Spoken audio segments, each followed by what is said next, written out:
ایک شخص نے چڑیا پکڑنے کے لیے جال بچھایا۔ اتفاق سے ایک چڑیا اس میں پھنس گئی اور شکاری نے اسے پکڑ لیا۔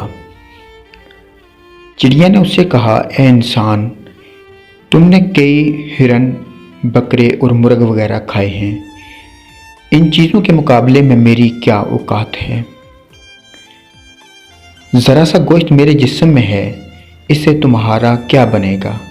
تمہارا تو پیٹ بھی نہیں بھرے گا، لیکن اگر تم مجھے آزاد کر دو تو میں تمہیں 3 نصیحتیں کروں گی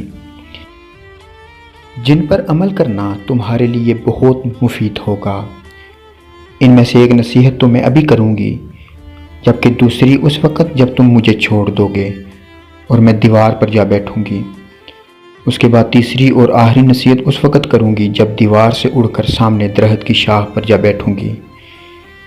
اس شخص کے دل میں تجسس پیدا ہوا کہ نہ جانے چڑیا کیا فائدہ مند نصیحتیں کرے۔ اس نے چڑیا کی بات مانتے ہوئے اس سے پوچھا، تم مجھے پہلی نصیحت کرو، پھر میں تمہیں چھوڑ دوں گا۔ چنانچہ چڑیا نے کہا، میری پہلی نصیحت یہ ہے کہ جو بات کبھی نہیں ہو سکتی اس کا یقین مت کرنا۔ یہ سن کر اس آدمی نے چڑیا کو چھوڑ دیا اور وہ سامنے دیوار پر جا بیٹھی۔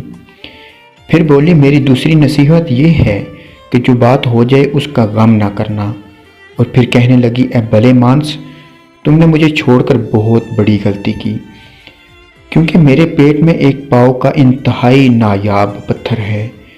اگر تم مجھے ذبح کرتے اور میرے پیٹ سے اس موتی کو نکال لیتے تو اس کے فروخت کرنے سے تمہیں اس قدر دولت حاصل ہوتی کہ تمہاری آنے والی کئی نسلوں کے لیے کافی ہوتی اور تم بہت بڑے رئیس ہو جاتے۔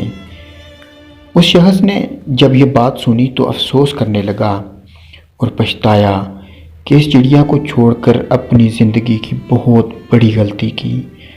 اگر اسے نہ چھوڑتا تو میری نسلیں سنور جاتی۔ چڑیا نے جب اسے اس طرح سوچ میں پڑے دیکھا تو اڑ کر درخت کی شاخ پر جا بیٹھی اور بولی، اے بھلے مانس، ابھی میں نے تمہیں پہلی نصیحت کی جسے تم بھول گئے کہ جو بات نہ ہو سکنے والی ہو اس کا ہرگز یقین نہ کرو، لیکن تم نے میری اس بات کا اعتبار کر لیا کہ میں چٹان بر وزن رکھنے والی چڑیا اپنے پیٹ میں پاؤ وزن کا موتی رکھتی ہوں۔ کیا یہ ممکن ہے؟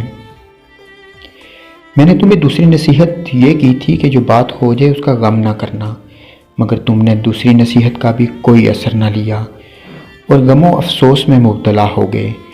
میں نے چڑیا کو کیوں چھوڑا؟ تمہیں کوئی بھی نصیحت کرنا بالکل بیکار ہے۔ تم نے میری پہلی 2 نصیحتوں پر کب عمل کیا جو تیسری پر کرو گے؟ تم نصیحت کے قابل ہی نہیں۔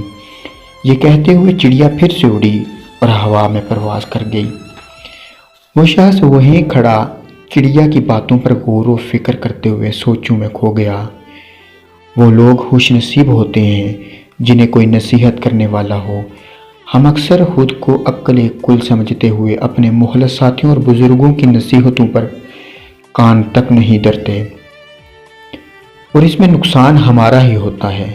یہ نصیحتیں صرف کہنے کی باتیں نہیں ہوتی کہ کسی نے کہہ لیا اور ہم نے سن لیا، بلکہ دانائی اور دوسروں کے تجربات سے حاصل ہونے والے انمول اثاثے ہیں جو یقیناً ہمارے لیے مشعل راہ ثابت ہو سکتے ہیں اگر ہم نصیحتوں پر عمل کریں۔